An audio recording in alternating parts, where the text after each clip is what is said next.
ঠাম্মার ছোটবেলাকার বান্ধবী বাড়িতে এসে হাজির। তিনি থাকবেন 4 থেকে 5 দিন। যদিও বা তার বয়সটা ঠাম্মার মতো, কিন্তু তার কথাবার্তা ছিল একেবারে অন্যরকম। আমার ঠাম্মা এক ধরনের আর উনি ছিলেন আরেক ধরনের। আশা থেকেই প্রত্যেকটা কাজের একটা না একটা খুঁত ধরতেই থাকে, যেই ব্যাপারটা আমাদের কাছে ভীষণ বিরক্তিকর লাগছিল।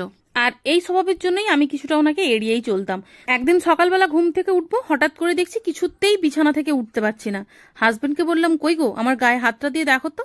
ও আমার গায়ে হাত দিয়ে বলল, আরে তোমার গায়ে তো জ্বর। কথাটা শুনেই কিছুটা আমি আটকে উঠেছিলাম, তার কারণ বাবুর ছিল ওই দিন এক্সাম। আমি যদি না উঠতে পারি, ওকে টিফিন বানিয়ে দেবে কে, রেডি করিয়ে দেবে কে, সমস্ত টেনশনে জ্বর গায়ে কোনো রকমে উঠে রান্নাঘরে গেলাম। রান্নাঘরে ঢুকতেই আমাকে বকা দিয়ে বলল, যা রেস্ট কর গিয়ে, জ্বর গায়ে উঠে চলে এসেছে রান্না করতে। আমরা যেন কোনো কিছু পারি না, আমরা যেন বাচ্চা মানুষ করিনি, ওনাকেই আসতে হবে ওনার ছেলেকে টিফিন বানিয়ে দেওয়ার জন্য। এতগুলো কথা শোনাতে শোনাতে দেখলাম বাবুর জন্য চিলি চিকেন আর রুটি বানিয়ে দিয়েছেন উনি, যেটা বাবুর এতটা পরিমাণ পছন্দ হয়েছিল যে তারপরে আমি অনেকবার বানিয়েছি, কিন্তু বাবু সবসময় বলে বড়োর মতো টেস্ট হয়নি। পরে বুঝতে পেরেছিলাম ওনাদের এই ছোট্ট বোকার মাঝখানেও কিন্তু অনেক ভালোবাসা লুকিয়ে থাকে।